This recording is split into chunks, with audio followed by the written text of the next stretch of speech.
Good morning guys. তো সকাল সকাল দুজনে মিলে রেডি শেডি হয়ে বেরিয়ে পড়েছিলাম গন্তব্যস্থল বর্ধমান। আমাদের একটু কাজও ছিল, আর সেই ফাঁকে ভাবলাম এখান থেকে কিছু শপিং করা যাক। তো সেই জন্য কাজটা মিটিয়ে চলে গিয়েছিলাম স্মার্ট বাজারে। এখানে সমস্ত কিছু জিনিসপত্র একসাথে পাওয়া যায়, সেই জন্যই আর কি এখানে যাওয়া।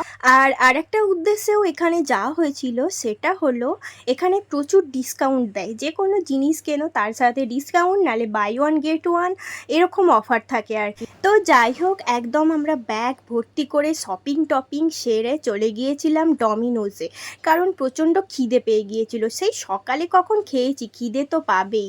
জাস্ট চা বিস্কুট খেয়ে বেরিয়েছিলাম। তো যাই হোক, আমরা অর্ডার দিয়েছিলাম একটা পিৎজা, আর সাথে ছিল চিকেন উইংস আর পেপসি।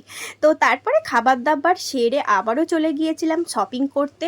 তো চলো ততক্ষণে আমরা শপিং করি, আর তোমরা চ্যানেলটা সাবস্ক্রাইব করে দিও। বাই।